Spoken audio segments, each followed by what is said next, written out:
Hey guys, welcome to the Hive AMA. This is the very first one. It's a pre-recorded one. However, once we launch, we'll be doing these much more often live in our Discord, the same way that I do it over at the Thor Project. Awesome. So today I'm joined over here with Pascal, one of our members of our team, one of our content writers. He's one of the main guys on the team, and he's going to be giving out the questions that we've compiled from the Twitter AMA post that we made. So hit me, Pascal. Well, first off, hi guys. And question number one for you, Colin. How do you guys plan on being sustainable and minimizing sell pressure? Well, the sustainability is the number one thing that we've been concerned about here. That's one of the major lessons that we've learned from other projects launching, and that we've decided to really make sure that we're offering reasonable rewards right from day one. So, sustainability rewards. The sustainable reward rate has been mathematically modeled at an optimum price action to reduce sell pressure and also to match the projected investment treasury returns. Plus, the increased utility into the ecosystem means that we're going to have a much longer runway for every single new NFT being minted. Gives us more than enough time to be able to generate the rewards to sustain our current reward rates. That in exponential increase to all of our different revenue streams being done through both things that have been announced as well as things that have not been announced. We're looking forward to disclosing more to that more of that to the public once we get closer to launch. How will the launch go? So the launch is going to go in a couple different stages here. We have we have two mechanisms in place here. We have a real mechanism designed for whales, which is going to be called our Queen's Auction, where we're taking 20 of our queens, we're putting them up to auction for everybody. It's going to be publicly accessible. However, we are expecting the prices to scale up over time. So this is the mechanism that we're putting in place to fulfill the whales' demands while simultaneously leaving our actual launch to be a lot more fair for everybody and to make sure even the lower end bees have a chance to get in. How can we be sure that you won't rug?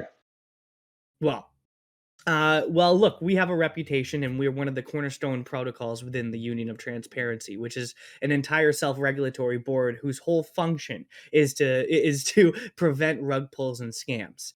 So this is something that we are doing. We've taken an immense amount of protectionary measures. So we're going to be having a full multi-sig on our treasury, as well as any ability to move out funds. All members of the team have been KYC'd. I, in addition, have been doxxed on top of being KYC'd. But we're also going to have full contract audits, security audits, and penetration testing prior to launch. We want to ensure that investors have safety and trust, knowing that this is a long-term protocol with long-term ambitions, and we've done all protectionary measures for our investors ahead of time. So, what separates you from other NFT or node projects around? What'll make you stand out? Well, one of the things is our tokenomics has been built on a Monte Carlo modeling strategy. So we've taken inspiration from actual traditional finance stocks for our price action, and we've also tailored our reward rates to be much more justifiable in the long term perspective. We're expecting this to be sustainable essentially from day one, and then in addition to the additional mechanisms that we're putting in place, things like our proprietary NFT marketplace, as well as other things that we have planned. We do see this being a very long-term sustainable project, and this is what separates us from the rest. We're not starting with super high rewards and having to taper down over time. We're starting with a realistic reward rate, and we're allowing that realistic reward rate to stay static. Ideally, we're going to be in a position where we outperform our current rewards, and then we can also look at different ways that we could benefit our community from that. How do you guys plan on ensuring that whales don't cheat the system and dump on the public? Well, it's very simple. We're starting off here with a sliding tax system that's going to be happening the 7 days after launch, just to ensure that we don't have snipers and we don't have people who are looking to flip the tokens. We want to make sure that everyone's buying tokens are going to be minting NFTs with them. But in addition, we have an entire mechanism in place called the Queen's Auction, which is very simply a auction designed to cater to the whales, while simultaneously leaving enough, most of all of our NFTs down to public mint and public RNG, which means the whales have a chance to whale and have an NFT that's going to produce them a large amount of rewards for a large price, while simultaneously making sure that we have most of the NFTs available for the public, to make sure everyone has a fair shot. When launch and when Discord? We'll be launching in mid March, and Discord will be made public about 10 days prior to launch. What does the whitelist give you access to? The whitelist gives you access to buy honey tokens at the launch price. You're going to be able to buy a little bit of ahead of time, and then transfer those tokens over from the placeholder tokens that you'll be buying on the whitelist over to the real tokens on launch day. We are setting some very heavy restrictions onto the whitelist. We want to make sure that the whitelist people don't have free access and ability to buy up the entire supply. So all whitelists are going to be limited to $5,000 that they can invest at a single time. Again, Whitelist is just a little bit extra thing that we wanted to do to give back to our community. We did not give it to any influencers. We have not given it out to anybody to shill. Only people who get it are the people who provide value to the community. And that value that they're getting from that whitelist is essentially just being able to buy at the launch price. Will certain Thor node owners have whitelist access or any other specific benefits with Hive investments? No, not planning on. While Thor and Hive are both Union of Transparency member protocols, these are totally different protocols with totally different teams. And this is what I'd highly recommend to any of the Thor peeps looking at Hive is jump on at launch. This is something that we're going to give a fair access to everybody, not just people who have invested in other Union of Transparency protocols. What should I do to be part of the Hive? Hey, you just be engaged on our Twitter account. You keep your alerts on. Make sure you read all of our Medium articles. And once we're ready to launch and have the Discord live, make sure you join in there and participate in the community. Will the B NFTs be instantly revealed? Virtually instantly revealed. We are using Chainlink's RNG service, so there is potential of having a couple seconds between the initial clicking of the mint and actually seeing your NFT. But we're talking about a seconds in the way of delay here. So it's virtually instant. Yes. So, what are the founders' backgrounds in the crypto scene, or how did you first get involved? Well, I've been involved in crypto for a very long time. I got into crypto at about late 2016, early 2017. I have a pretty extensive history here in crypto. I'm very well known at this point in the DeFi community. So I think my reputation, kind of speaks for itself. The rest of the team have all been essentially investors. We've all come from the investor perspective. We've all been rugged, and we've all had a bunch of scams that we've had to go through. We've seen what works, what doesn't work, and what's malicious, and we decided that it's time that we offer a protocol that's intelligently made, intelligently designed. The tokenomics make sense. The math behind it makes sense, and we can stand for a real long-term longevity here. With so much hype by influencers and followers, people even adding Hive to their name before launch, I'm worried about bias. How do you picture a fair public launch which will not hurt investors? Well, a fair public launch is exactly what we're doing.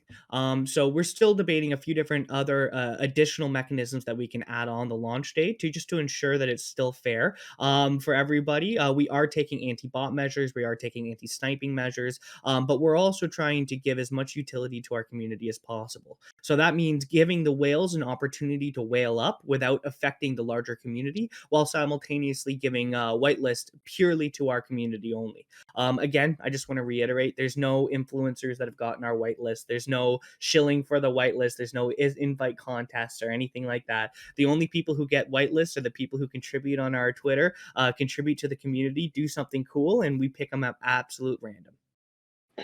Thank you, Colin. And now, for those listening, I would like to be clear that I'm just reading off questions. The next question is sort of in the same vein. Many in the community feel the bulk of the whitelists will be given based solely on the amount of invites one can gather in a small time frame. Many influencers are eyeing this project, and non-influencers can't compete. Is there any way for non-influencers to get the whitelist organically? All of our whitelists go to non-influencers. Influencers don't get our whitelist. It's that simple. We wanted our whitelist to be completely fair from the beginning, so there is no invite contest. There is no additional steps. The people who get whitelist are random people within our community who contribute and do something cool. That's everything from art to being really helpful in the comments to being really positive with other community members. There's many different ways that you can get a whitelist, but that's all being done randomly and is being there is no single one influencer that gets whitelist. There is no single way to get whitelist, and the whitelist is very limited, and it's specifically for our community. Since Loki is also Thor's founder, would there be any conflict of interest? Or, on the other hand, any collaboration efforts between the two projects? Sure. So first of all, I'd just like to say I'm not Thor's founder. My history with Thor was I was a moderator, where I moved up the ranks of being a moderator 2 days after being launched. It's even in my name on the server. I'm the community manager. I'm not a founder. I don't run the protocol. I'm not a developer. Simply a guy who knows how to talk. But as saying that, there's a lot of opportunities for both protocols to work together. That's the beautiful thing about both protocols being a foundational member of the Union of Transparency. That has a nice interworking between the two of them and to create a safer ecosystem on multiple chains for all investors. That's the entire point of Hive. That's the entire point of Thor. And that's the entire point of the Union of Transparency. A lot of node related projects are said to have short shelf lives. So, my question is how exactly do you see Hive investments 1 year from now? So that's the beautiful thing is a lot of other node projects that offer ridiculously high returns and an unlimited amount of nodes being created creates a dramatic emission problem over time. As the node counts scale, the emissions from the daily reward scale, the amount of tokens that are being sent from the reward pools over to the to distributed as rewards creates an influx in the circulating supply, and that causes downward price action for sales. That's the reason we've been very careful in our model from day one. We've worked with our model with professional mathematicians to ensure that we're sustainable from day one. So that includes having a max node cap, which is ours is our 40,000 max NFT cap, but also having a reward rate that's justifiable over the long term, no matter what the market conditions are. No other node protocol has yet integrated gamification of any type. Do you have any plans to integrate gamification? And if so, how? We have several plans, several things that we're working on in the background. This is not something I'm going to be saying publicly yet until we're ready to disclose it to everybody. You'll have more information about that pre-launch. Would we be able to name our bees? Absolutely. If somebody has multiple worker NFTs, could they merge them and evolve them into guardians or queens? We have no plan on that right now, and more than likely not. But the beautiful thing is because there is no ROI period on your NFT, because you can liquidate and trade your NFT at any time that you so choose. You do have the ability to, take multiple workers, sell them on the secondary marketplace, and then pick up a guardian or a queen, depending on what the offerings on the marketplace are. Will there only be 200 queens ever in existence, or will there be more in the future? So we aren't planning a second mint as of yet. We really want to ensure that we have a stable protocol that's producing returns as well as being completely sustainable. We are looking at the potential of minting a second run, but right now, no. We have a max supply of 40,000. 200 of those 40,000 are the Queen NFTs. Will us smaller investors have a chance for an NFT if we have a budget of under $1,000 to invest? How would that be possible? No, this is designed as a premium project for premium investors, and what we're trying to do is we're trying to create an ecosystem of education. We don't want to have a bunch of moon boys who don't necessarily understand the economics behind the project participating in the project. We want this to be at a higher level of more rational investors, and that usually comes with a higher floor price. Having said that, that doesn't mean that if you have a budget of under, say, $1,000, that you won't be able to participate within our ecosystem. We have several mechanisms and new utilities that we're introducing into the ecosystem that will give all bees a chance to have fun in the hive. Will there be a hard cap of NFTs minted besides the initial 40K? Also, what kind of utility do you plan on bringing to the Polygon chain? So there will be a hard cap, and the hard cap has been very clearly stated at 40,000. We aren't planning on minting more after that. We will adjust as the time is needed. And the utility to the Polygon system is onboarding a bunch of new people onto this chain, chain that we very much like, as well as offering the chain more utility is in the form of transactions and an active marketplace. I really love the concept, but I would like to know if you prototype your future changes once the Hive is live to be safe, or if you just straight up release them to see how it goes. So all of our everything that we introduce into the Hive has been extensively penetration tested and modeled.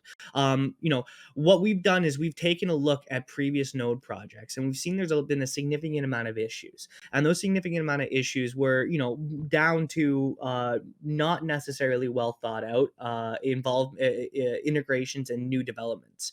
And so what we do is we are very much an under promise over deliver protocol. So everything that we do is mathematically modeled prior to anything going live. What we want to do is we want to offer a long-term sustainable project here to people, and that means we're making sure that we do all of our due diligence prior to anything being announced publicly. Do you have any plans to become cross-chain in the future? No plans right now, but that's something that we can certainly be looking at the future. What will Loki's work allocation look like? Talking about the split between Thor and Hive. Well, I'm don't forget about the union of transparency there as well. I'm a very busy person within this community, and the beautiful thing about that is I have a fantastic team behind me. So my roles on all of these projects, including the union of transparency, becomes much more of an overseer, overview kind of role, where I have an entire team dedicated who have been trained to my standards to fulfill the community engagement and all the different aspects that I do for the community that the community comes to expect, but also allows me to have a little bit more in the way of personal time, as well as be able to oversee all three of these projects to make sure all three of these projects are as successful as they can possibly be. Are there any plans to have Hive meetups or events for NFT holders? I would love to Short, meet in real life with the Hive. short answer is yes. More information will be coming later on down the line. We create our own brand of real world honey. Yeah, so we're looking at a few different things that we can do. It all comes down to our philanthropic goals here, where it's very important for us to have a really long-term, sustainable community as well as protocol that's producing active returns. But we want to take all of the value that we generate from there and apply that to real-world value, and that's doing multiple different things to help out the global bee populations. So that comes down to our donation and the conservatory wing of Hive, but simultaneously, we want to look at as much as we can possibly do to help out the global bee populations. How will the UOT mutually benefit its members? The UOT has four distinct benefits, and they're very clear benefits. The first benefit here is for investors, where investors can have a network of protocols on all different chains that they know that they're not going to get scammed or rugged on. All the protocols get a distinct benefit by having a clear cross promotional channel, shared investor pool, as well as be able to share resources when things go wrong. When there's issues that any of these protocols face, they can call upon the developers for the other protocols to help them out and ensure that nobody's left behind. But then the third benefit is from a regulatory perspective, where the UOT is going to be in a unique position to help regulators form very clear and fair regulations within the space to make sure that we don't ruin DeFi by a bunch of boomers who don't necessarily understand our industry, being the ones that regulate our industry. And then the fourth benefit goes down to institutional investors and people with very high amounts of net worth. DeFi is still seen as this wild west zone, very very risky, and what we think is going to happen is when there is a very clear network of protocols that all exist within this union, a lot of these institutional level investors, pension funds, hedge funds, things like that, are going to feel much more comfortable allocating portions of their portfolios to the union protocols, which creates a rising tide lifts all ships scenario. Will the Hive team release a roadmap for what's coming up for the next 3 to 6 months? Oh, yes. We're going to be releasing a full white paper roadmap and penetration testing, audits, KYC. We're looking to launch with all of the necessary precautions in place. And we want to make sure that everybody who wants to enter the Hive has a wealth of information that they can call upon. Besides the reward and initial investment, what other ways will the Hive team produce income? So there's going to be multiple mechanisms that we're going in place that are both been announced and unannounced. One of the major revenue streams that we're planning on here is having a very high quality curated active marketplace with a lot of different high quality NFT projects launching on and being able to generate a significant amount of revenue through the transactional volume that that would bring. Will there be real hives and real bees raised in the real world to produce honey other than the charity? So that's something that we can look at in the future. We know we want to help out the global bee population as much as humanly possible. It's a very large mission for us over here at Hive. But that's something that's going to be happening once we're launched and completely sustainable and stable and doing very well. At that point, we could start to explore more IRL options to continuously help out the bee populations. How many NFTs do you anticipate being minted by whitelisters? We do not. So whitelisters is a very limited amount of people, as well as whitelisters have a very limited amount that they can spend on the protocol. This has been done to make sure that it's fair for everybody, both whitelisters and non-whitelisters. So we are expecting to have, certainly a few thousand of the NFTs minted by our whitelisters, but we expect a vast majority of them to be available for the public launch. What are your best case and worst case scenarios for the value of a worker bee NFT in 1 year? So worst case scenario would be holding its own value, the same value that you paid for it. The best case scenario, based on the scarcity and the amount of engagement that we have with this protocol, is you will have an asset that's very similar to like a rental property, where you have an asset in the form of an NFT that's producing you returns on a daily basis, but it's also appreciating in value due to the scarcity. So this allows and opens up a bunch of different avenues for where you as an individual can then liquidate and exit your position at any time that you want. We do expect market forces of the supply and demand to create a ever increasing floor for the value of each one of our NFTs. How many whitelist spots are available? We have 250 whitelist spots available. Each of the core team members, which is five of us, have three whitelist spots that we give away, and we can give those to whoever we want. The rest of them goes directly to the community with zero influencers, zero shilling, as I covered before. Other than the price for the NFTs going up, will there be any additional perks for getting an earlier version NFT beyond them being cheaper and having more rewards? So no, all of our NFTs are minted are available at the same time. There is no second drop yet. So no, all of these NFTs are the value that you're going to get, and those take the place of your nodes. Which of the several conservation nonprofits you mentioned are you most passionate about helping out first? Um, we want this to be done similarly to a DAO vote, so we want to involve the community as much as possible. I think it's less about what us as the individual founders are passionate for, specific organizations. I think it's much more down to the community and us curating the highest quality options. What is the deciding factor that makes you join a new project, and what was your reasoning behind joining Hive? Well, me being a founder of this protocol, I've been around since this protocol was first initiated. We put a lot of work into this protocol, and after my experience with Thor and running a community, I thought it was about time that I help build out my own protocol that I also own. Because I don't own Thor and I don't own the other protocols that I participate in. This is an opportunity for us to make our own protocol exactly how we feel like these protocols should be run from the day one. Do you have a rough guesstimate of honey price at launch? We're looking to launch at about $100. Will the Hive collaborate with other projects and bring early opportunities to the colony? Yeah, absolutely. That's one of the beautiful things about the Union of Transparency, which will be an ever growing list of protocols within the Union of Transparency. That's something to look forward to well post launch, though. I'm a little concerned that the price of honey will rocket at launch, pricing out the small bees like myself. Could we, the community, add contributions to the liquidity pool? That's actually not necessary. That's one of the major things that we were concerned about at the launch. We've seen similar node projects, and not NFT project, but node project launch, and see an ever rocketing skyrocket of value and then a big crash down. And that's something that we've wanted to avoid from day one.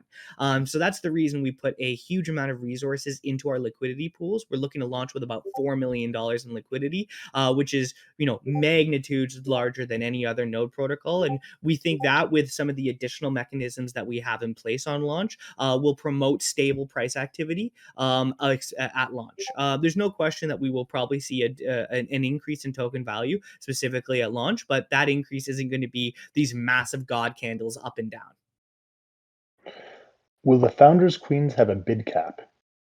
No, there is no bid cap. So somebody theoretically could buy a founder's queen for $1 million and have it produce a huge amount of rewards on a daily basis. That's the beautiful thing about having a purely mathematical model, is that as long as X criteria is hit, the Y criteria is allowed to happen. Are there any systems planned for investors to be able to minimize sales or income tax owed when filing tax returns? We are have a few different things that we're evaluating right now to help out the tax situations. We'll be going into more detail on that on a later date. Once all the initial NFTs are minted, what are other ways non NFT holders can participate in the economy besides buying and be in the marketplace? We'll be going into more detail about the additional mechanisms that we'll have within our protocol, and as well within the ecosystem, the entire ecosystem that we're looking to build. So that will be made more public when we get closer to launch and after launch. Are there any measures in place to reduce network congestion and high gas fees during launch? Yeah, so we've actually reached out to the Polygon Foundation, and we're trying to work with the guys over at the Polygon Foundation to just ensure that not only are not only are our smart contracts fully audited and made sure that they're as efficient as humanly possible, but as well as for us to take any additional measures to ensure that we're not going to crash the entire Polygon network at launch. With regards to the enhanced launch tax, can you please explain how it works a little further? It's gonna be a sliding scale after the first 7 days, from launch, and that's essentially as a disincentive for people trying to, swing trade or snipe in or, use bots. What we're doing is we're creating an ecosystem where it's genuinely impossible for bots and snipers to work out, because they're going to have to either wait a significant amount of time to flip the honey tokens, or, ideally, make an NFT with them. Do you have any thoughts about upgradable NFTs in the future? We have plenty of thoughts, and we'll go into more detail about that after launch. Any thoughts on making a honey stablecoin? We do have some thoughts about that. Again, that's something that we'll be going into after launch. Could you please recap the timelines and dates of milestones prior to launch? So all of the timelines, dates, and milestones are available in the Medium article. Highly recommend everyone reads out all of our very hard, our very high quality Medium posts. We put a lot of work to make sure that all of the information about our protocol is as publicly accessible as possible. We will be releasing white paper and roadmap pre-launch. I love what I've read so far, but I'm wondering, is the team KYC'd or doxed? Where can we Uh, find out more about them and their experience? Our first Medium article goes into the experience and the first names of every single individual on the core team. As you can see, I'm personally doxxed right now. You can see my face. My name is Colin. Good to meet you. I'm from Canada. Also simultaneously, every single member, including myself and the team, has been doxxed.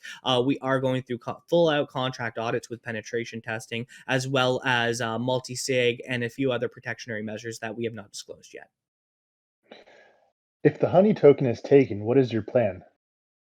There can be multiple tokens with the same ticker. The honey token will be supersede any other honey tokens on the market. Would it be possible to see Treasury versus emissions Monte Carlo scenario analysis for a greater than 1 year time frame? We plan on having that on the dashboard at launch, and we also plan on improving that dashboard over time to offer real world updates. Real time updates. How do you plan to continue with rewards in a bear market? Well, that's because our model has been specifically designed to be independent of market conditions. We've set our reward rate at a very reasonable level, and that reasonable level allows us to expect returns that will be independent of market conditions. So that's utilizing things like stablecoin staking, as well as a few other IRL mechanisms that we have in place. The team has done an amazing job marketing and has lots of innovative strategies. However, I'm concerned about this whitelist approach of giving priority to certain people. Okay. Whitelist is a very standard thing in the industry, and what we do for our whitelist is independent from most other protocols where we don't have a preferred system for whitelist. The only people who get whitelist, other than the three whitelist positions that each founder has, is to participate to the community. that has zero follower counts, zero influencer counts. It is purely to your engagement and the quality that you bring to the community are the people who randomly get picked for our whitelist. Will you be making your own blockchain? We're not going into detail about that yet. Why did you choose Polygon over other networks? Because Polygon is a fantastic layer one blockchain. It has a huge active daily, community. It's very active in the way of transactions, significantly more than a Phantom, for example. But it also has a huge amount of a pre-established wallet addresses there, and it's a protocol that it's a blockchain that needs more activity on it. And so what we're looking to do is we're looking to help out all blockchains, all quality blockchains. We want to have active communities on, and this is Hive. That's the reason Hive chose Matic as our blockchain. Can you please let us know the real names of the team members and a bit more about their professional history? So again, I refer you out to the very first Medium posts. Will there be hands-on learning moments on how to work with bees? Something that we're looking at, we do have an entire Hive Academy, which is our educational wing that we have already announced, and we will be adding significantly more value and utility to that as time goes on. Is this a long-term project? Will it survive in the next 10 years? Very long term project. We want this project to be around 10 years, 15 years, and 20 years from now. Well, Colin, that's all the questions we have. Thank you so much for your time. Thank you guys. Thank you guys very much. I hopefully this was a good first AMA. I'm a little bit rusty on it for the Hive side. I'm really looking forward to doing live AMAs with you guys in the future.